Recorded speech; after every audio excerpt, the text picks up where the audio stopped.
మన ప్రభు యేసుక్రీస్తు వారి పరిశుద్ధమైన నామంలో వందనం తెలియజేస్తున్నామండి. గత దినమున దానియేలు గ్రంథము ధ్యానించాము. దానియేలు గ్రంథము మొదటి 2 అధ్యాయాలు వివరణ మనం నేర్చుకుని ఉన్నాం. ఈ దినమున దానియేలు గ్రంథంలో మిగతా అధ్యాయాలని గ్రంథంలో మనము ఆలోచన చేస్తాం. దానియేలు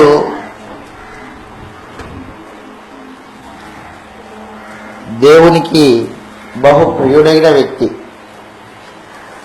దేవునికి బహుప్రియుడు దానియేలు. దేవుడు తన సంకల్పాన్ని దానియేలుకి తెలియజేశాడు. భవిష్యత్ కాలంలో జరగబోయే పరిస్థితుల్ని తెలియచేశాడు. దానియేలు గ్రంథము 12 అధ్యాయాలు. 12 అధ్యాయాలు 2 భాగాలు. 1వ అధ్యాయం నుండి 6వ అధ్యాయం వరకు చరిత్ర తెలియజేస్తూ ఉన్నాడు. 7వ అధ్యాయం నుండి 12వ అధ్యాయం వరకు భవిష్యత్తును గూర్చిన ప్రవచనాలు తెలియచేశాడు. భవిష్యత్తు అనగానే మనకి భవిష్యత్తు కాదవి, దానియేలు గారు ఉన్న ఆ కాలానికి భవిష్యత్తు ప్రవచనాలు అవి. దాంట్లో ప్రత్యేకించి మనము మొదటి అధ్యాయాన్ని ఆలోచన చేశాం. మొదటి అధ్యాయంలో ఏముంది అంటే చెరనివాసులని దేవుడు కాపాడుచూ ఉన్నాడు అని మనం గ్రంథంలో చూశాం. చెరనివాసులని దేవుడు కాపాడుచూ ఉన్నాడు. రెండవది 2వ అధ్యాయంలో నెబుకద్నెజరుకు వచ్చిన కళ, ఆ కళ యొక్క భావము దేవుడు భవిష్యత్తును బయలుపరచువాడై ఉన్నాడు అనే సందేశాన్ని కూడా మనము చూశాం. దాంట్లో ప్రాముఖ్యంగా పరలోకమందున్న దేవుడు ఒక రాజ్యమును స్థాపించును, ఆ రాజ్యము శాశ్వతమైనది, ఆ రాజ్యము దాన్ని పొందిన వారికి తప్ప మరి ఎవరికి చెందదు, ఆ రాజ్యము యుగయుగములు ఉంటుంది అని మనం గ్రంథంలో చూశాం. ఆ రాజ్యము మొదటి శతాబ్దంలో అపోస్తలుడైన పౌలు, అపోస్తలుడైన పేతురు మొదటి ప్రసంగంలో 3000 మంది బాప్తిస్మముతో దేవుని రాజ్యము ఆరంభించబడింది. దేవుని రాజ్యమే సంఘము.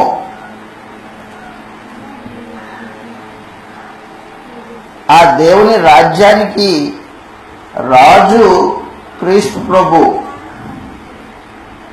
దేవుని రాజ్యానికి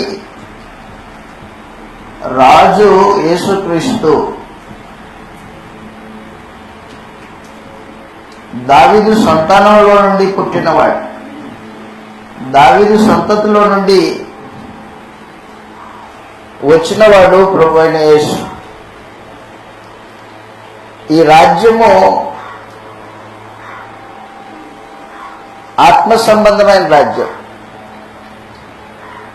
తక్కిన మునుపు ఉన్న 4 రాజ్యాలు, బబులోను సామ్రాజ్యం, మాదియా పారసిక సామ్రాజ్యం, గ్రీక్ సామ్రాజ్యం, రోమా సామ్రాజ్యం, ఇవి భౌతికమైన రాజ్యాలు. క్రీస్తు ప్రభు పరిపాలన చేసే రాజ్యము, దేవుని రాజ్యము ఆత్మ సంబంధమైంది. ప్రభు అయిన యేసు పిలాతు యొద్ద నిలబడినప్పుడు నా రాజ్యము ఇహ సంబంధమైనది కాదు అని చెప్పేశాడు. భౌతికమైన రాజ్యానికి దేవుని రాజ్యానికి వ్యత్యాసం ఉంది.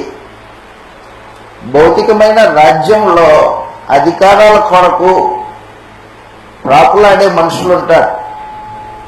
భౌతికమైన రాజ్యంలో మనుషులు ఒకరినొకరు హత్య చేసుకుంటారు రాజకీయం కోసం. దేవుని రాజ్యంలో అలాంటి పరిస్థితులు ఉండవు. ఒకనికంటే మరొకడు గొప్పవాడు అనే భావన కలిగిన వాడు. ఎవడైనా గొప్పవాడుగా ఉండాలనుకుంటే మొట్టమొదటిగా వాడు పరిచర్య చేసేవాడై ఉండాలి అని ఆ రాజ్యమును గురించి మనం ఆలోచన చేశాం. దేవుని రాజ్యంలో ప్రవేశము, దేవుని రాజ్యంలో ప్రవేశించాలంటే ఏం చేయాలి? కొత్త జన్మ ఎత్తాలి. ఒకడు కొత్త జన్మ ఎత్తుకోకుండా దేవుని రాజ్యంలో ప్రవేశం లేదు. కొత్త జన్మ ద్వారా దేవుని రాజ్యంలో ప్రవేశం.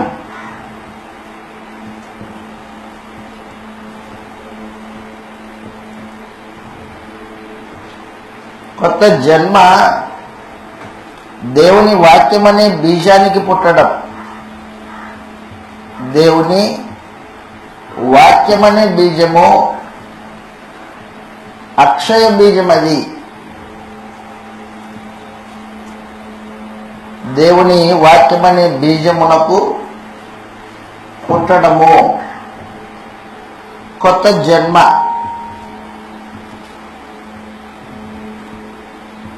అలా పుట్టిన వారే దేవుని రాజ్యంలో ప్రవేశిస్తారు. భౌతికమైన జన్మకి తండ్రి యొక్క బీజం ఎంత అవసరమో అలాగున ఆత్మ సంబంధంగా దేవునికి కుమారులుగా కుమార్తెలుగా తీర్చబడాలంటే దేవుని వాక్యం అంత అవసరం. పేతురు గారు రాసిన మొదటి పత్రిక 1వ అధ్యాయము, పేతురు గారు రాసిన మొదటి పత్రిక 1వ అధ్యాయం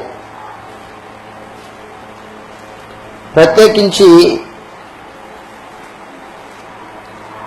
22వ వచనంలో ఈ మాట రాయబడింది. పేతురు గారు రాసిన మొదటి పత్రిక 1వ అధ్యాయము 22వ వచనంలో, మీరు క్షయబీజము నుండి కాక శాశ్వతమగు జీవం గల దేవుని వాక్యమును వాక్య మూలముగా అక్షయ బీజము నుండి పుట్టింపబడిన వారు. కాబట్టి మీరు ఒకరినొకరు ప్రేమ కలిగి ఉండండి, సహోదర ప్రేమను కలిగి ఉండండి అని చెప్పాడు. క్షయబీజము శరీర సంబంధంగా పుట్టడం, తల్లిదండ్రుల యొక్క దాంపత్యంలో పుట్టడం, అది క్షయబీజం. శరీర సంబంధంగా పుట్టడం అది. అక్షయ బీజము దేవుని వాక్యం. వాక్యమునందు విశ్వాసం ఉంచి దేవుడు పంపించిన క్రీస్తు యేసును రాజుగా అంగీకరించి బాప్తిస్మం పొందడము అక్షయ బీజానికి పుట్టడం. అలాంటి వారు దేవుని పిల్లలై ఉన్నారు. దేవుడు కన్నబిడ్డలు వాళ్ళు. యాకోబు గారు రాసిన పత్రిక 1వ అధ్యాయం 18వ వచనంలో అక్షయ బీజానికి పుట్టిన వారు దేవుని బిడ్డలు. యాకోబు గారు రాసిన పత్రిక 1వ అధ్యాయము 18వ వచనంలో ఆయన దేవుడు తాను సృష్టించిన వాటిలో ప్రథమ ఫలముగా ఉండునట్లు సత్యవాక్యం వలన మనలను తన సంకల్పం ప్రకారంగా కన్నాడు.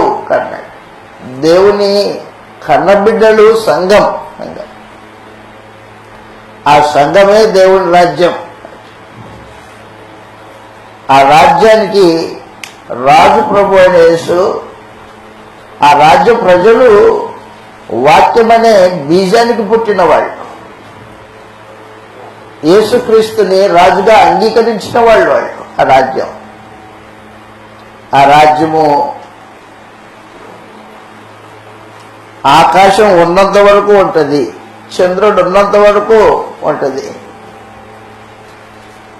కీర్తన 89వ కీర్తన 89వ కీర్తన 30వ వచనంలో ఈ మాటలు రాయబడ్డాయి. దేవుడు స్థాపించిన రాజ్యం, ఆ రాజ్యము శాశ్వతమైనది. కీర్తన 89, 30 వచనాల్లో ఈ మాటలు రాయబడ్డాయి. చదువుతాం. అతని కుమారులు, ఎవరి కుమారులు? దావీదు కుమారులు. నా ధర్మశాస్త్రమును విడిచి నా న్యాయ విధుల్ని అనుసరించిన ఎడల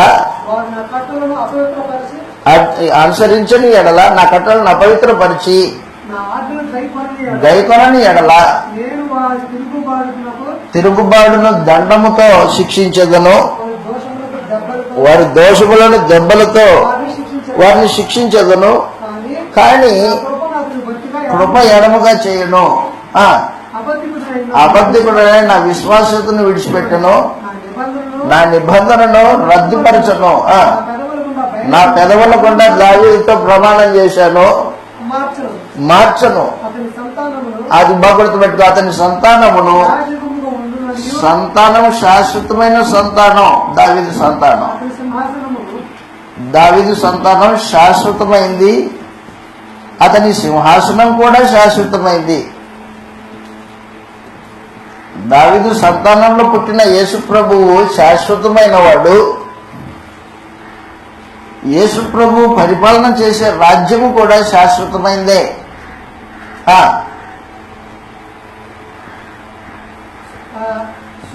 అది ఆ మాట అండర్లైన్ చేసుకోండి. సూర్యుడు ఉన్నంత వరకు అది నిలుచున్ననియు, మింట అంటే ఆకాశం,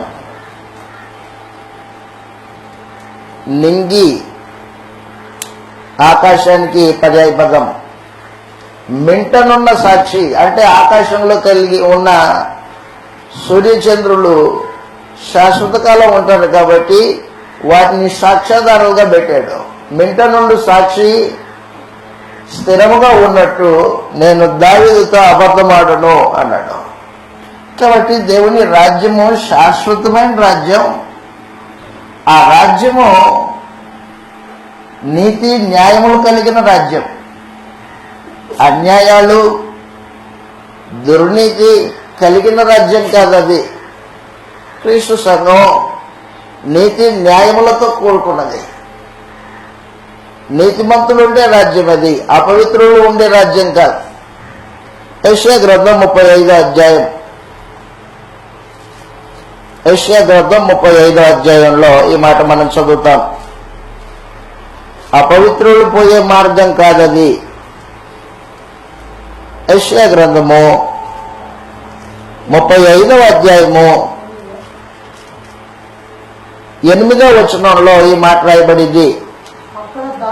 అక్కడ దారిగా ఉన్న రాజమార్గం ఏర్పడును. యెషయా గ్రంథము 35వ అధ్యాయం 8వ వచనంలో అక్కడ దారిగా ఉన్న రాజమార్గం ఏర్పడును, అది పరిశుద్ధ మార్గం అనబడును. అది సమాచారం. అపవిత్రులు పోకూడని మార్గం అది. అపవిత్రులు పోకూడని మార్గం. దేవుని రాజ్యం పరిశుద్ధమైన పరిశుద్ధులు ఉండే రాజ్యం అది. చీకటి జీవితాన్ని అసహించుకొని వెలుగులోకి వచ్చిన వాళ్ళు, అపవాది అధికారాన్ని వదిలేసి దేవుని అధికారం కిందకి వచ్చిన వాళ్ళు నీతిమంతులు. యేసు ప్రభు రక్తం చేత నీతిమంతులుగా తీర్చబడిన వాళ్ళు. ఆ రాజ్యము నీతితో నింపబడిన రాజ్యం అది. చదువుతాం. ఇలాగ రాయబడింది రోమీలకు రాసిన పత్రిక 14వ అధ్యాయం 17వ వచనంలో ఈ మాట రాయబడింది. దేవుని రాజ్యము భౌతికమైన అన్నపానాలకు సంబంధించింది కాదది. అది నీతియు. దేవుని రాజ్యము అన్నపానాలకు సంబంధించింది కాదు. నీతి, సమాధానము, పరిశుద్ధాత్మ యందలి ఆనందములై ఉన్నది అన్నాడు. దేవుడి రాజ్యంలో నీతి ఉంటది. నీతి కృష్ణ రక్తం చేత నీతిమంతులైన వాళ్ళు ఉంటారు. దేవుని నీతి పొందిన మనుషులు ఉంటారు. 2 సమాధానం ఉంటుంది దేవుని రాజ్యంలో. సమాధానము యేసు ప్రభు రక్తం వలన దైవమానవుల మధ్యలో సమాధానం. యేసు ప్రభు రక్తం వలన దైవమానవుల మధ్యలో సమాధానం, జాతుల మధ్యలో సమాధానం ఉంటుంది దేవుని రాజ్యంలో. ఏ విధమైన జాతి భేదం ఉండదు, తారతమ్యాలు ఉండవు. దేవుని రాజ్యంలో పరిశుద్ధాత్మ యందలి ఆనందం ఉంటుంది. ఆనందం. పరిశుద్ధాత్మ దేవుని రాజ్య జనుల హృదయాల్లో క్రీస్తు ప్రభు కొరకు బ్రతుకుతూ ఉంటే, శ్రమలు ఎదురవుతూ ఉంటే ఆ శ్రమల్లో సైతం ఆనందం వ్యక్తం చేస్తూ ఉంటాడు. దేవుని రాజ్యము, దేవుని నీతి, యేసు ప్రభు సమాధానము పరిశుద్ధాత్మ యందలి ఆనందమునై ఉంది. అంతేగాని దేవుని రాజ్యము ఒక గుంపు కాదు. గుంపు అయితే మనుషులు దేవుని రాజ్యం కాదు. యేసు ప్రభు రక్తం చేత కొనబడిన వాడు, చీకటిలో నుండి వెలుగులోనికి వచ్చిన వాళ్ళు, యేసు ప్రభువుని రాజుగా అంగీకరించిన వాళ్ళు, ఆయన రక్తం చేత కడగబడిన వాళ్ళు, పరిశుద్ధులు, దేవుని చేత నిర్దోషులుగా ఎంచబడిన వాళ్ళు. దేవుని రాజ్యం భౌతికమైన రాజ్యం కాదది, ఆత్మ సంబంధమైన రాజ్యం. ఆ రాజ్యంలో దేవుని నీతి ఉంటుంది. ఆ రాజ్యంలో కృష్ణ అనుగ్రహించు సమాధానం ఉంటుంది. ఆ రాజ్యంలో పరిశుద్ధాత్మ యందలి ఆనందమునై ఉంటుంది. ఆ రాజ్యంలో ఉన్న జనులు హాని చేసుకోరు. ఆ రాజ్యంలో ఉన్న జనులు ఒకడి మీద ఒకడు యుద్ధం చేసుకోడు. ద్వేషం లేని, కపటం లేని, ఏ విధమైన అపవిత్రత లేని జనాంగం దేవుని రాజ్యం. నమ్మకస్తులు ఉండే స్థలం అది. చట్టం ఇలాగ రాయబడింది. యెషయా గ్రంథం 2వ అధ్యాయం. దేవుని రాజ్య వాతావరణం. యెషయా గ్రంథము 2వ అధ్యాయము 2వ వచనం నుండి ఈ మాటలు రాయబడ్డాయి. అంత్య దినములలో, అంత్య దినాలంటే లోకానికి అంత్య దినాలు కాదు. అంత్య దినాలు అంటే ధర్మశాస్త్రానికి అంత్య దినాలు అని అర్థం. ధర్మశాస్త్రానికి అంత్య దినాలు. అంత్య దినములలో పర్వతముల పైన యెహోవా మందిర పర్వతం సంగమది పర్వత శిఖరమున స్థిరపరచబడి కొండల కంటే ఎత్తుగా ఎత్తబడి ప్రవాహం వచ్చినట్లు దాంట్లోకి సమస్త అన్ని జనులు దాంట్లోకి వచ్చేదారు. ఆ కాలమున అదిగో సియోను, కృష్ణ ప్రభు సంఘం, సియోనులో నుండి క్రొత్త నిబంధన. ధర్మశాస్త్రం అంటే పాత ధర్మశాస్త్రం కాదు, చట్టం అని అర్థం. ధర్మశాస్త్రం అంటే సియోనులో నుండి క్రొత్త నిబంధన, యెరూషలేములో నుండి యెహోవా వాక్కు బయలువెళ్ళును. జనములు గుంపులుగా వచ్చి యెహోవా దేవుని మందిరంలో, యెహోవా పర్వతముకు మనం వెళుదాము రండి అని ఒకరినొకరు చెప్పుకుంటారట. అక్కడికి వెళ్తే ఏం జరుగుతుంది? అక్కడికి వెళ్తే ఏం జరుగుతుందంటే దేవుడు తన మార్గాల విషయమై బోధిస్తాడు. ఆ మార్గంలో నడుచుకుంటాం మనం. దేవుడి రాజ్య ప్రజలు తమ సొంత మార్గాలలో నడిచేవాళ్ళు కాదు, బోధింపబడిన మార్గంలో నడుచుకుంటారు. దేవుని మార్గాల్లో నడిచే జనాంగం దేవుడి రాజ్యం. సొంత మార్గాల్లో, సొంత ఆలోచన ప్రకారంగా, సొంత పద్ధతుల ప్రకారంగా లోకం ఏమనుకుంటున్న దానికి లోకం యొక్క పద్ధతుల్లో పోయేవాళ్ళు దేవుని రాజ్య ప్రజలు కాదు. గుర్తుపెట్టుకో, దేవుని రాజ్య ప్రజలు దేవుని మార్గముల విషయమై బోధింపబడి ఆ మార్గాల్లోనే నడుచుకుంటారు. వాళ్ళు ఆయన ఆజ్ఞలను అనుసరించి బతికేవారు. యెహోవా మందిరంకు వెళుదాము రాము రెండని చెప్పుకొందరు. ఆయన తమ మార్గముల విషయమై మనకు బోధించును, మనము ఆయన త్రోవల్లో నడుతము చెప్పుకొందరు. ఆయన యేసు ప్రభు మధ్యవర్తి అయి అన్య జనులకు న్యాయం తీర్చును, అనేక జనములకు తీర్పు తీర్చును. వారు అదిగో తమ ఖడ్గాల్ని నాగటి నక్కుగాను ఈటలను మచ్చుకత్తులుగాను స్వభావం మార్పు చెందిన జనాంగం వెళ్ళు. ఖడ్గం, కత్తి హాని చేసేది. ఇప్పుడు హాని చేసే కత్తి కాదు నాకు కావాల్సింది, నాగటి నక్కు కావాలా. నాగటి నక్కు భూమిని దున్ని పంట పండించి ఆ పంట తీసుకొని వెళ్ళి పంచేది. అది మంచిది. మనుషుల కడుపు నింపేది నాగటి నక్కు, మనిషిని హాని చేసేది ఖడ్గం. దేవుని రాజ్య ప్రజలు ఖడ్గం పట్టుకోరు, నాగటి నక్కు పట్టుకుంటారు. అందరికీ క్షేమం కలిగేటట్టుగా కార్యక్రమాలు ఉంటాయి. వారి మధ్యలో నిస్వార్థమైన జీవితాలు ఉంటాయి. ఎదుటివాడి కొరకు పంచిపెట్టే బుద్ధి కలిగిన మనుషులు ఉంటారు అక్కడ దేవుని రాజ్యంలో. సంఘం యెషయా గ్రంథం 11వ అధ్యాయం, యెషయా గ్రంథం 11వ అధ్యాయం 6వ వచనంలో దేవుని రాజ్యంలో మనుషులు వారి స్వభావం మార్పు చెందిన మనుషులు ఉంటారు. యెషయా గ్రంథము 11వ అధ్యాయం 6వ వచనంలో తోడేలు గొర్రెపిల్ల యొద్ద నివాసం చేయును, చిరుతపులి మేకపిల్ల యొద్ద పండుకొనును, కూడుకొనక బాలుడు దాన్ని తోలును. వాటిని ఆవులు ఎలుగుబంట్లు కూడినేస్తాయి. ఎప్పుడు ఎక్కడ జరిగేది ఇది? క్రీస్తు సంఘంలో జరుగుతున్నది. అది యేసు ప్రభు రెండోసారి ప్రత్యక్షమైనప్పుడు ఇదిగో ఎలుగుబంట్లు ఆవులు అన్ని కలిసి ఉంటాయి, ఏది హాని చేసుకోదు, భౌతికంగా అలా ఉంటది ఆయన పరిపాలన అని మనుషులు మాట్లాడుతుంటారు. అప్పుడు జరిగేది కాదు అది. క్రీస్తు ప్రభు సంఘంలో దేవుని రాజ్యంలో ఇప్పుడు జరిగేదే. కాబట్టి దేవుని రాజ్యానికి రాజైన యేసుక్రీస్తు గొర్రెపిల్ల పరిపాలన చేస్తుంటే ఆ గొర్రెపిల్ల పరిపాలన కింద సింహము తన క్రూర స్వభావాన్ని మానుకుంది. సింహము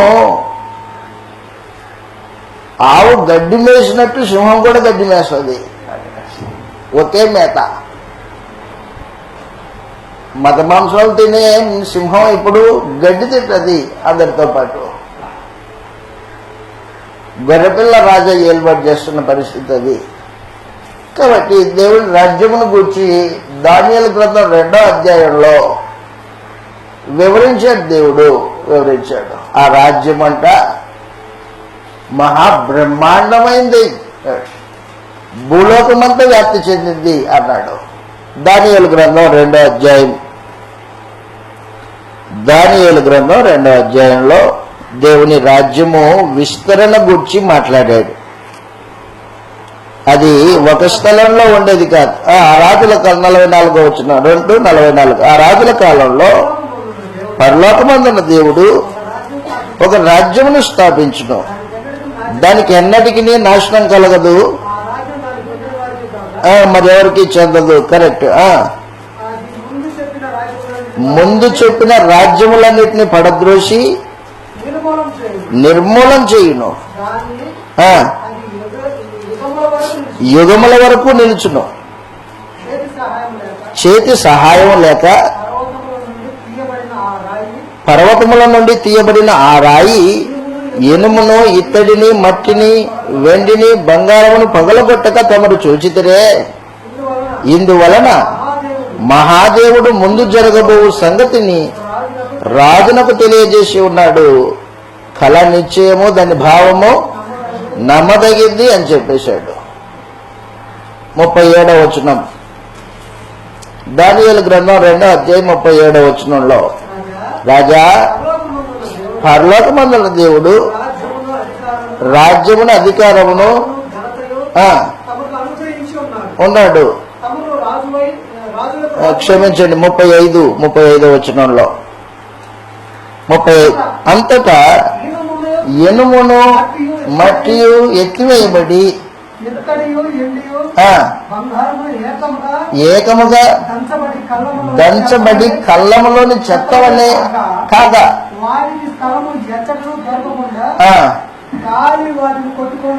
గాలి వాటిని కొట్టుకొని పోయినా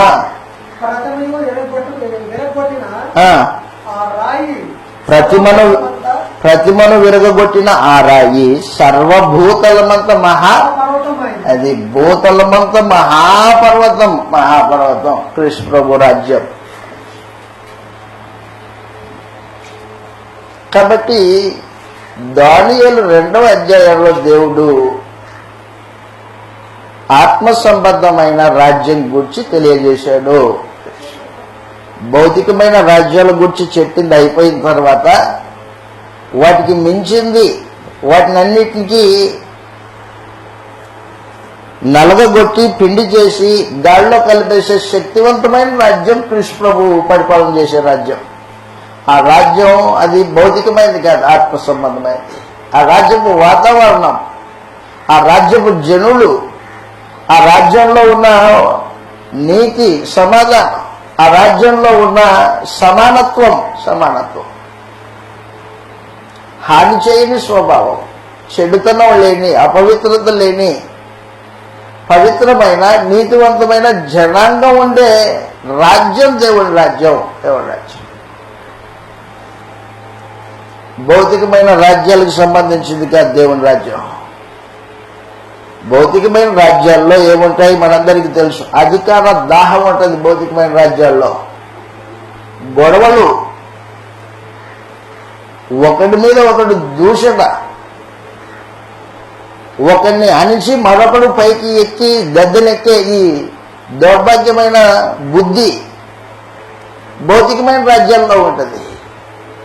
కృష్ణ ప్రభు రాజ్యంలో అలా ఉండదు. మత్తయి సువార్త 20వ అధ్యాయం. ఆ రాజ్యానికి ఈ రాజ్యానికి వ్యత్యాసం తెలియాలి. మత్తయి సువార్త 20వ అధ్యాయంలో ప్రత్యేకించి 25వ వచనం నుండి చదువుతాం. కనుక యేసు మత్తయి సువార్త 20వ అధ్యాయము 20-25 క్షమించండి 20-25.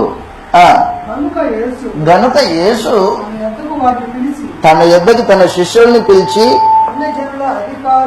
అన్యజనుల అధికారులు వారి మీద ప్రభుత్వం చేయుదురు, వారిలో గొప్పవారు వారి మీద అధికారం చేయుదురు.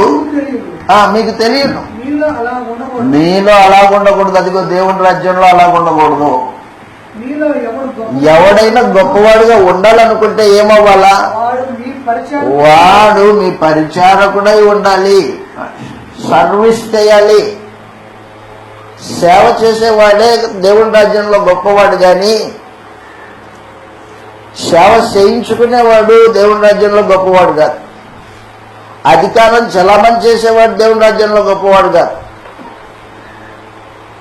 పని చేసేవాడు గొప్పవాడు, పరిచర్య చేసేవాడు గొప్పవాడు.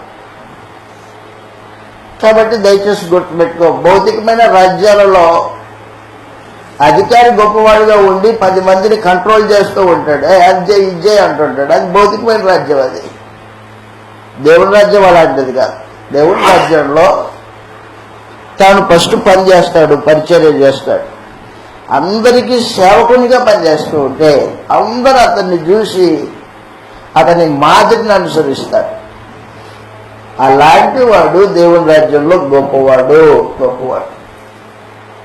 మరొక చోట ప్రభువు యేసు చెప్పాడు, భోజన పంక్తికి కూర్చున్నవాడు గొప్పవాడా, భోజన పంక్తికి కూర్చున్న వారికి వడ్డించేవాడు గొప్పవాడా అన్నాడు.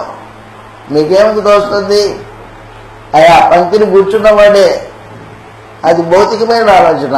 నేను చెప్తున్నా గుర్తుపెట్టుకో, పంక్తిని కూర్చున్నవాడు కాదు, వడ్డించేవాడు గొప్పవాడు. నా రాజ్యపు వాతావరణం అది అని చెప్పేసాడు. కాబట్టి దానియేలు గ్రంథంలో దేవుడు భవిష్యత్తును తెలియజేసేవాడై ఉండి తాను స్థాపింపబోయే తన రాజ్యాన్ని మనుషులకు పరిచయం చేశాడు. దానియేలు గ్రంథం 2వ అధ్యాయంలో. అది దాన్ని పొందినోడికి తప్ప మరెవరికి చెందదు. నువ్వు దాన్ని పొందుకోవాలి. అవును ఇది దేవుడి రాజ్యం, దాంట్లో నీతి నివసిస్తుంది, దాంట్లో సమాధానం ఉంటుంది, దాంట్లో పరిశుద్ధాత్మ యందల ఆనందం ఉంటుంది అని నువ్వు గుర్తించి నీ అంతకు నువ్వే వచ్చి కొత్త జన్మ ఎత్తాల. అలా కొత్త జన్మ ఎత్తిన వారికి సంబంధించింది దేవుడి రాజ్యం. అంతేగాని బలవంతంగా రాంటారు దేవుడి రాజ్యం లోపలికి వెళ్ళండి అలాంటిదిగా బలవంతంగా వచ్చిన వాడికి దేవుడి రాజ్యం యొక్క రుచి తెలియదు, వాడు దాన్ని చూడలేడు. దేవుడి రాజ్యాన్ని చూడాలంటే కొత్త జన్మ ఎత్తాలి. కొత్త జన్మ ఎత్తాలా, నువ్వు కొత్త వ్యక్తివై ఉండాలా, మారు మనసు పొందిన వాడివై, సువార్త వలన నీ మనోనేత్రాలు వెలిగింపబడిన వాడివై ఉండాలా. సువార్త మనోనేత్రాలను వెలిగింపజేసి దేవుని రాజ్యాన్ని నీకు కనిపించేటట్టు చూపిస్తుంది. ఫోకస్. సువార్త లైట్ అన్నమాట, దేవుని రాజ్యాన్ని చూడడానికి ఒక లైట్. చదువుతాం ఇలాగ రాయబడింది, అపోస్తలుల బోధ మనోనేత్రాలు వెలిగింపజేసి దేవుని రాజ్యం కనపడేటట్టు చేస్తుంది. అపోస్తల కార్యములు 26వ అధ్యాయం 16వ వచనం నుండి మనం చదివినప్పుడు ప్రభు అయిన యేసు పౌలుకు ప్రత్యక్షమై ఇలాగ తెలియజేస్తున్నాడు, నీవు నన్ను చూచి ఉన్న సంగతిని గూర్చియు నేను నీకు కనబడబోవు సంగతిని గూర్చియు నిన్ను పరిచారకునిగాను సాక్షినిగాను నియమించుటకే కనబడి ఉన్నాను. నీవు లేచి నీ పాదాలు మోపి నిలువుము, నేను ఈ జనుల వలన నీకేమీ హాని కలగకుండా కాపాడేదను. వారు చీకటిలో నుంచి వెలుగులోనికి, సాతాను అధికారంలో నుండి దేవుడి అధికారం వైపుకు తిరిగి నా యందలి విశ్వాసము చేత పాపక్షమాపణ పరిశుద్ధపరచబడిన వాళ్ళ స్వాస్థ్యము పొందినట్లు, అది వారి కన్నులు తెరుచుటకై అన్నాడు. చూడండి అక్కడ, వారి కన్నులు తెరుచుటకై. సువార్తని నమ్మిన వాడు కన్నులు తెరిచిన వాడుగా ఉంటాడు. ఏ కన్నులు? ఈ భౌతికమైన కన్నులు కాదు, మనోనేత్రాలు. మనోనేత్రాలు తెరవబడితే దేవుని రాజ్యం నీ కంటికి కనిపిస్తుంది. రైట్, వీళ్ళ మధ్యలో దేవుడు ఉన్నాడు, ఇక్కడ దేవుని నీతి ఉంది, కృష్ణప్రభు సమాధానం ఉంది. వీళ్ళతో సహవాసం చేస్తే దేవుని రాజ్యాన్ని నేను కనుగొన్నట్టు నేను దేవుని రాజ్యానికి వెళ్తాను, పరలోకానికి వెళ్తాను. మనోనేత్రాలు వెలిగింపబడిన వాడికి దేవుని రాజ్యం కనిపిస్తుంది. లేదనుకో, సువార్త ఏదో విన్నాడు అందరిలాగా, అందరూ బాప్తిసం పొందుతుంటే వచ్చి బాప్తిసం పొందాడు. అలాంటి వాడు గుడ్డోడే, కన్నులు తెరవబడిన వాడు కాదు. మనసు ఏమి అర్థం కాలేదు అతనికి. మనోనేత్రాలు వెలిగింపబడిన వాడు అదృశ్యమైన వాటిని చూచే కన్నులు కలిగిన వాడై ఉంటాడు. అదృశ్యమైన వాటిని చూచే కన్నులు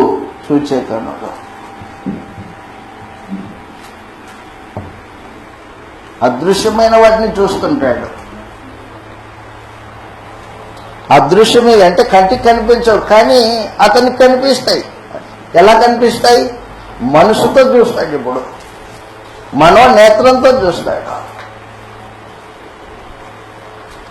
ఆదివారం ఆరాధన కూర్చుంటాం, ఆరాధనలో ఎవరెవరు ఉంటారు? తండ్రి యొక్క దేవుడు ఉంటాడు, మీరు చూస్తారా? మనోనేత్రాలు తెరవబడిన వాడైతే చూస్తాడు తండ్రిని. యేసు ప్రభు ఉంటాడు, మీరు చూస్తారా? మనోనేత్రాలు వెలిగింపబడితే చూసినట్టు. ఆరాధనలో గొడవ పడేవాడు, ఆరాధనలో దెబ్బలాడేవాడు, ఆరాధనలో రంకెలేసేవాడు ఎక్కడ నిల్చున్నాడో వాడికి అర్థమవుతుందా ఇంతకీ?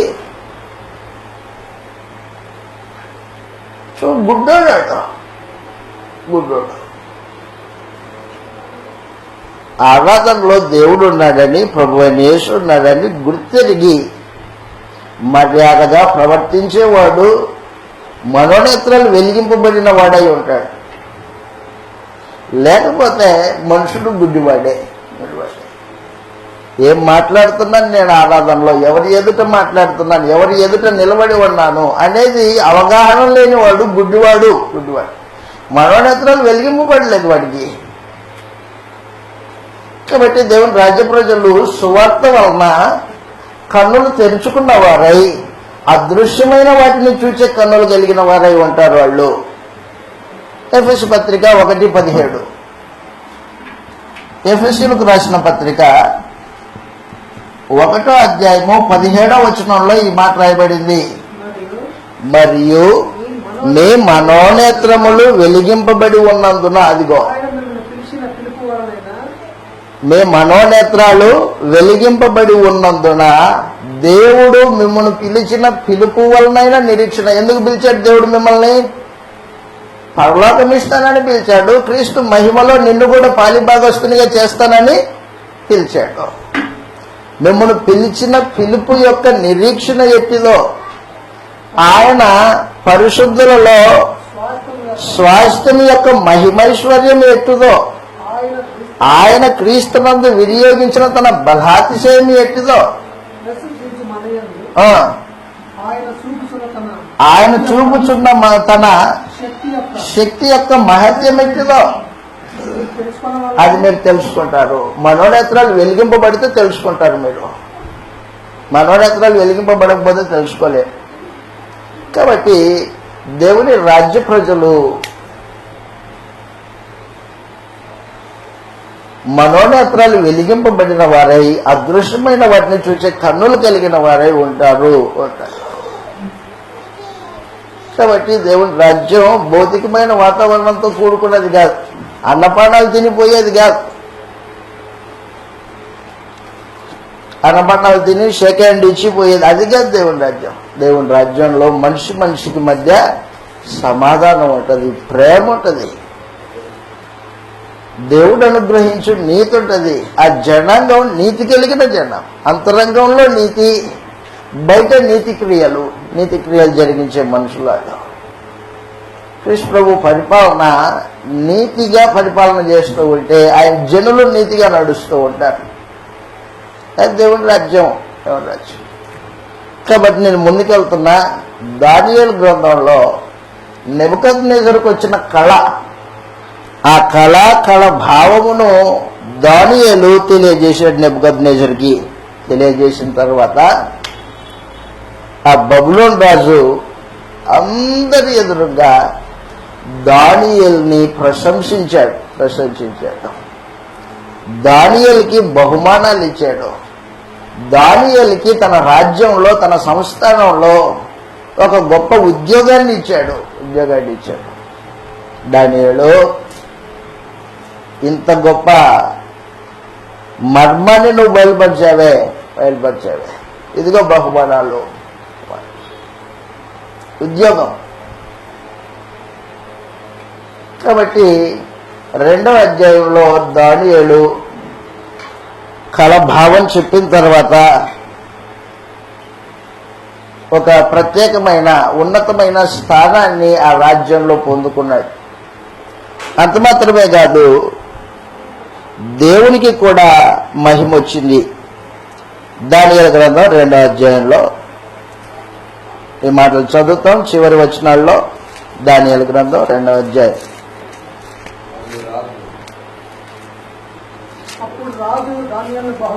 అప్పుడు రాజు దానియేలుని బహుగా హెచ్చించి 2వ అధ్యాయము 48వ వచనం, అనేక గొప్ప దానములు ఇచ్చి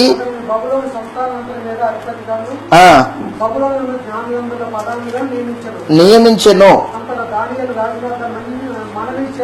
ఒక మనవి చేసుకున్నాడు తన స్నేహితుల గురించి. షడ్రకు, మేషకు, అబేద్నెగోలను వారిని బబులోను సంస్థానం మీద విచారణకర్తలుగా నియమించెను. అయితే దానియేలు రాజు సన్నిధిని ఉండెను. ఇది 2వ అధ్యాయం అయిపోయింది. 3వ అధ్యాయానికి వచ్చాం. దానియేలు గ్రంథం 3వ అధ్యాయంలో దేవుడు అగ్నికి రాజై ఉన్నాడు లేదా ప్రభు అయి ఉన్నాడు అనే సమాచారం 3వ అధ్యాయంలో దేవుడు అగ్నికి రాజై ఉన్నాడు. అగ్నికి రాజు. అగ్ని దేవుని మాట ప్రకారంగా ప్రవర్తిస్తుంది. చౌతం ఇలాగ రాయబడింది. ఏం జరిగిందంటే 3వ అధ్యాయంలో బాగా వినండి. ఈ బబులోను రాజు తన దేవత యొక్క ప్రతిమను దురాయాను అను మైదానంలో, ఒక విస్తారమైన మైదానం అది, ఆ మైదానంలో తన దేవత విగ్రహాన్ని నిలబెట్టాడు. దేవత విగ్రహాన్ని నిలబెట్టి దాన్ని ఎదుట సాంబ్రాణి వేయాలి, ధూపం వేయాలి. వాయిద్యాలు వాయించబడుతూ ఉంటాయి. వాయిద్యాలు వాయించబడుతూ ఉంటే వెళ్ళి నమస్కారం చేయాలి. ఎవడైనా నెబుకద్నెజరు దేవతకు మొక్కకపోతే అలాంటి వాడు రాజద్రోహం చేసినట్టుగా లెక్క. రాజుకు నమ్మకస్తుడు కాదు అని తీర్మానం చేసుకుంటాడు రాజు. అయితే తక్కిన వాళ్ళందరూ దానియేలు రాలేదు. అక్కడ దానియేలు కూర్చున్న ప్రస్తావన లేదు. ఒక ఆయన అడిగాడు, మరి దానియేలు అక్కడే ఉన్నాడు కదా, దానియేలు ఎందుకు రాలేదు, వీళ్ళ ముగ్గురే ఎందుకు వచ్చారు అంటే, దానియేలుకి బబులోను రాజు పెట్టిన పేరేంటి? బెల్తెషాజరు. బెల్తెషాజరు అంటే తన దేవత పేరు పెట్టాడు. కాబట్టి తన దేవత పేరు పెట్టబడిన దానియేలు తన దేవతకి ముక్కడం ఏంది అనే భావన కలిగిన వాడై దానియేలుని పిలవలా. ఇప్పుడు షడ్రకు మేషకు అబేద్నెగోలు అనే వాళ్ళు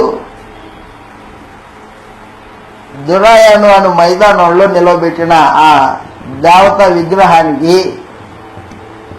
ధూపం వేయలేదు. ధూపం వేయల ముక్కల. రాజుకు తెలిసి వచ్చింది. మంత్రులు వెళ్ళి, రాజా ఇదిగో నీ పరిపాలన రాజ్యంలో యూదా జనాంగం అని ఒక జనాంగం ఉన్నారు. ఆ జనాంగంలో ప్రత్యేకించి షడ్రకు మేషకు అబేద్నెగోలను వారు ఉన్నారు. వారు నీవు నిలబెట్టిన బంగారు ప్రతిమకు, మీ దేవత ప్రతిమకు మొక్కమని చెప్పారు రాజా అన్నాడు. అవునా? ఎవరాడు? తెలుసుడాడేట.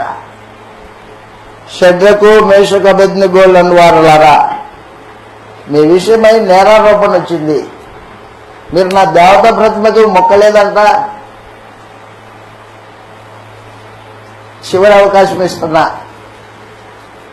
సింఫోనీ, వీణ, వాయిద్యాలు వాయించబడుతూ ఉంటే మీరు వచ్చి నా దేవత ప్రతిమ ఎదుట మొక్కి ధూపమేయాలా అన్నాడు. వాయిద్యాలు వాయిస్తూ ఉన్నారు. షడ్రకు మేషకు అబేద్నెగోలు ఒక్క అడుగు కూడా ముందుకు వేయలే, అక్కడే ఉన్నాడు. రాజు కోపం వచ్చింది. మహా ఉగ్రుడు అయిపోయాడు నెబుకద్నెజరు. ఎవరక్కడ? అగ్నిగుండం 7 అంతలుగా పెంచండి అని చెప్పి, అగ్నిగుండం పెంచబడిన తర్వాత, ఎక్కువగా పెంచిన తర్వాత వాడిని తీసుకొని వెళ్ళి అగ్నిగుండంలో పడేయండి అని చెప్పేసాడు. చూసారా, 7 అంతలు పెంచుతున్నా, ఏమంటారు ఇప్పుడు, మొక్కరా అన్నాడు. రాజా కాదు, రాజా కూడా కాదు, నెబుకద్నెజరు పేరు పెట్టి పిలిచారు. నెబుకద్నెజరు, ఈ విషయమై నీకు సమాధానం చెప్పవలసిన అవసరత మాకి లేదు. మా దేవుడు రక్షించే దేవుడు. నువ్వు అగ్నిగుండంలో పడవేసినా మా దేవుడు మమ్మల్ని రక్షించుటకు సమర్థుడు. ఒకవేళ ఆయన రక్షింపకపోయినా కూడా మేము మాత్రము నువ్వు నిలబెట్టిన ప్రతిమకు మేము మొక్కము, సాగిలపడం అన్నారు. ఎందుకంటే వారి ధర్మశాస్త్రంలో ఆకాశం అందే గాని, భూమి అందే గాని, భూమి కింద నీళ్ళ అందే గాని దేని రూపమును మీరు చేసుకోకూడదు దేవునికి రూపంగా దానికి సాగిలపడకూడదు, మొక్కకూడదని ఆజ్ఞ ఉంది ధర్మశాస్త్రంలో. 10 ఆజ్ఞల్లో ఆజ్ఞ ఒకటి. కాబట్టి మేము మా దేవునికి తప్ప ఎవరికి ముక్కం, నువ్వేం చేసుకుంటావు చేసుకో, నీ గతి. కోపం వచ్చింది రాజుకి నెబుకద్నెజరుకి. కోపం వచ్చి ఎవరక్కడ వాళ్ళ ముగ్గురిని తీసుకొని వెళ్ళి అగ్నిగుండంలో పడేయండి అన్నారు. అగ్నిగుండంలో పడేస్తే పడేయడానికి వెళ్ళిన మనుషులు వాళ్ళు ఆ వేడిమికి, ఆ వేడి యొక్క ప్రభావానికి కాలిపోయి బూడిదైపోయారు. అగ్నిగుండంలో పడివేయబడిన షడ్రకు మేషకు అబేద్నెగోలు ఏమాత్రం మసి కాలేదు వాళ్ళకి. నెబుకద్నెజరు ఇలాగే చూస్తున్నాడు. చూస్తూ ఉంటే అగ్నిలో 4 మనుషులు కనిపించారంట నెబుకద్నెజరుకి. పక్కనున్న మంత్రులను పిలిచారు, ఇటు మనం ఎంతమంది వేసాం అగ్నిగుండంలోకి? రాజా 3 నాకేంటి 4 కనిపిస్తున్నారు? నలుగురిలో ఒకడు దేవుని దూత వల్లే కనిపిస్తున్నాడు నాకు అన్నాడు. ఆలోచనలో పడిపోయి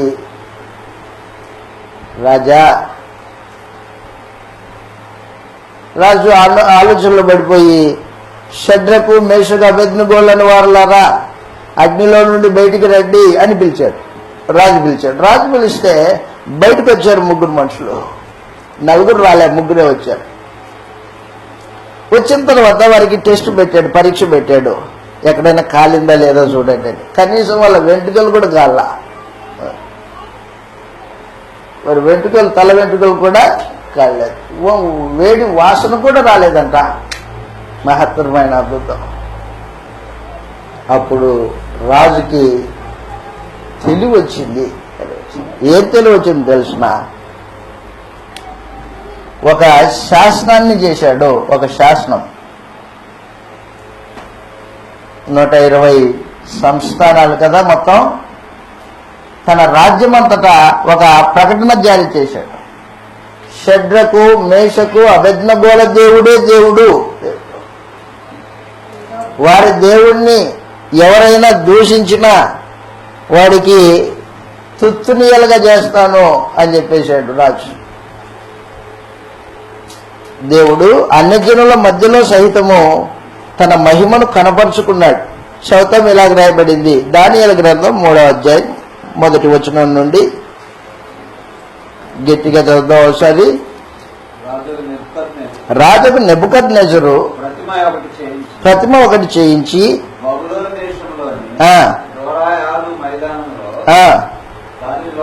దాన్ని నిలవబెట్టించాను.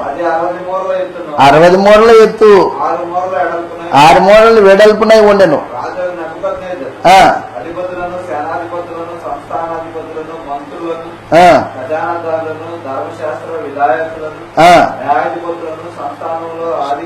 ఆధిక్యం వహించిన వారిని అందరినీ సమకూర్చుటకును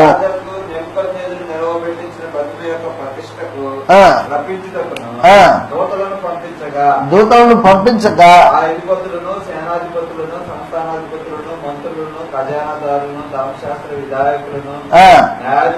న్యాయాధిపతులను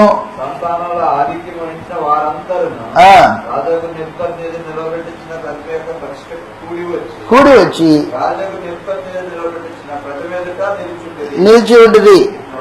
ఇట్లుండగా ఒక దూత చాటించినది ఏమనగా, జనులారా, దేశస్థులారా, ఆయా భాషను మాట్లాడు వారలారా, మీకు ఆజ్ఞ ఇచ్చుచూ ఉన్నాను. ఏమనగా బాకా, పిల్లన గ్రోవి, పెద్ద వీణె, సింఫోనియా, వీణ, విపంచిక, వాయిద్యధ్వనులు మీరు వినవున్నప్పుడు రాజుకు నెబుకద్నెజరు నిలవబెట్టించిన బంగారు ప్రతిమ ఎదుట సాగిలపడి నమస్కరించుడి. సాగిలపడి నమస్కరించిన వాడెవడో అది మండుచున్న అగ్నిగుండంలో పడివేయబడును. సకల జనులకును పాక పిల్లలు చెప్పేశాడు. విగ్రహాలని పూజించలేని నిబంధన కలిగిన జనులు షడ్రక్ మేషక్ అబేద్నెగోలు. వారి దేవుడు ఆకాశమంతున్న దేవుడు, ఆయనే దేవుడు, ఆయన తప్ప ఇంకొక దేవుడు లేడు. కాబట్టి వాళ్ళు సాగిలపడలేదు. చూద్దాం పక్కన పేజీ 14వ వచనం. అంతటా నెబుకద్నెజరు వారితో ఇట్లా, నేను షడ్రకు మేషకు అబేద్నెగో, మీరు నా దేవతను పూజించటం లేదని, నేను నిలబెట్టించిన బంగారు ప్రతిమకు నమస్కరించటం లేదని నాకు వినబడినది, అది నిజమా?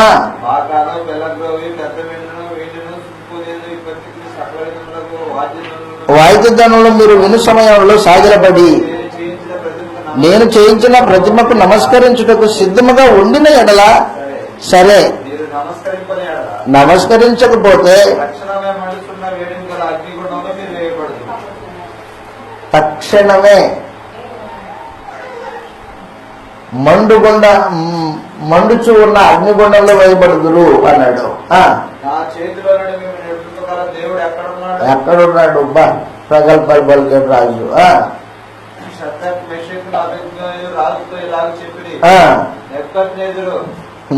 అదిగో రాజా కూడా కాదు, నెబుకద్నెజరు ఎందును గూర్చి ప్రత్యుత్తరం ఇవ్వగలనన్న చింత మాకు లేదు. మేము సేవించుచున్న దేవుడు మండుచున్న వేడిమి గల ఈ అగ్నిగుండంలో నుండి మమ్మను తప్పించి రక్షించుటకు సమర్థుడు, మరియు నీ వశమున పడకుండా ఆయన మమ్మల్ని రక్షించును. ఒకవేళ ఆయన రక్షింపకపోయినను రాజా, నీ బంగారు ప్రతిమకు నమస్కారం చేయమనియు నమస్కరింపమనియు తెలుసుకో. అర్థమవుతుంది మీకు? రాజును సైతం ఎదిరించిన వాళ్ళు షడ్రక్ మేషక్ అబేద్నెగోలు. తమ దేవుని బలము నెరిగిన వాళ్ళు, తన దేవుని యొక్క సామర్థ్యాన్ని ఎరిగిన వాళ్ళు.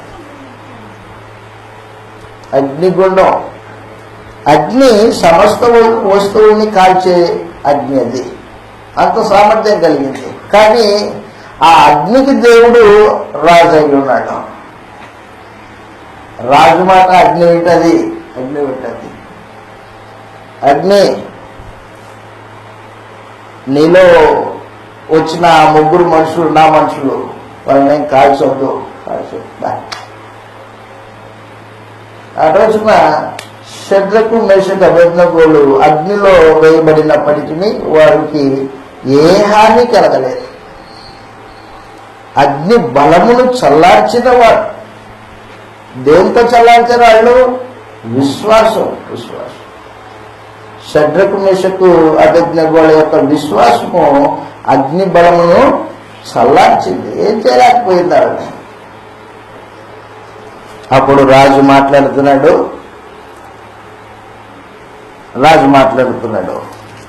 3వ అధ్యాయంలో 23 నుంచి, షడ్రకు మేషకు అబేద్నెగోయను ఆ ముగ్గురు మనుషులు బంధింపబడిన వారై వేడిమి కలిగి మండుచున్న ఆ గుండములో పడవేయగా రాజుకు నెబుకద్నెజరు ఆశ్చర్యపడి తీవ్రముగా లేచి, మేము ముగ్గురు మనుషులను బంధించి అగ్నిలో వేసితిమి కదా తన మంత్రులను అడిగాను. వారు రాజా సత్యమే అని రాజుతో ప్రత్యుత్తరం ఇచ్చిరి. అందుకు రాజు 4 మనుషులు అగ్నిలో సంచరించుటూ చూస్తున్న 4 మనుషులు కనిపిస్తున్నారు రాజుకి. వానికి హాని ఏమి కలగలేదు. 4వ రూపము దేవతల రూపం కలిగిన వాడై ఉన్నాడు.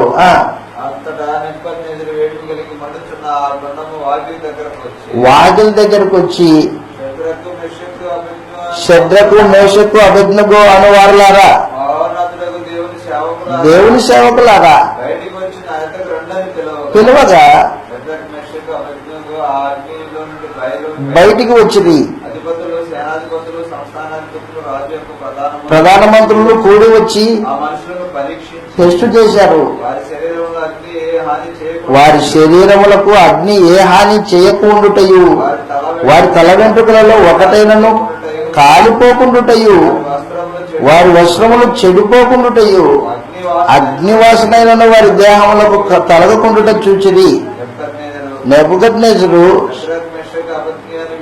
ఆ మాట అట్లా చేసుకో, నేను నిలబెట్టిన ప్రతిమ కాదు, నా దేవత కాదు, షడ్రకు మేషకు అబేద్నెగో వాళ్ళ దేవుడే దేవుడు, ఆయనే పూజ అర్హుడు.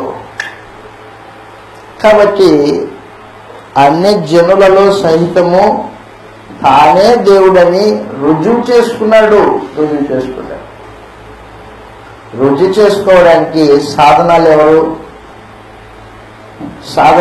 రుజువు చేసుకోవడానికి? షడ్రకు మేషకు అబేద్నెగో. మనం ఏ స్థలంలో ఉన్నా, ఉద్యోగం చేస్తున్నా, పని చేస్తున్నా, మనం నీతిగా యథార్థంగా నడుచుకుంటూ ఉంటే మన దేవుడు ఎవరో మనల్ని ఉపయోగించుకుని దేవుడు తను తాను బయలుపరుచుకుంటాడు లోకానికి. ఆ రోజున షడ్రకు మేషకు అబేద్నెగో ద్వారా దేవుడు తను తాను బయలుపరుచుకున్నాడు. ప్రపంచాన్ని ఏర్పడి చేసే రాజు చక్రవర్తి నెబుకద్నెజరు దేవుణ్ణి గుర్తించాడు. వీరి దేవుడే పూజార్హుడు. వీరి దేవుణ్ణి ఎవడైనా దూషించితే వాడిని తుత్తునీలుగా చేస్తానని చెప్పేశాడు. తన దూత నంపి రక్షించడు. నమస్కరింపకయు ఉందుమని తమ దేహములను అప్పగించి రాజు యొక్క ఆజ్ఞను వ్యర్థపరిచింది. ఒక శాసనం చేశాడు. ఇప్పుడు ఏంటి శాసనం? అదేంటంటే, ఈ విధంగా రక్షించుటకు సమర్థుడకు దేవుడు కాక మరొక దేవుడు కాగా, ఏ భాష మాట్లాడు వాటిలో గాని షడ్రకు మేషకు అబేద్నెగో దేవుడు తప్ప ఆయన్ని దూషించిన తుత్తునీలుగా చేయబడును.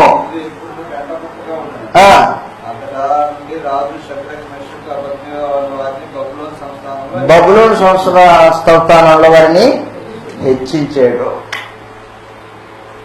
కాబట్టి నిబంధనలో నిలిస్తే దేవుడు నీకు తోడై ఉంటాడు, నిన్ను కాపాడుతాడు. నీ ద్వారా దేవుడు తను తాను బయలుపరుచుకుంటాడు. నువ్వు ఎక్కడున్నా నిబంధన ప్రజగా బతకాల.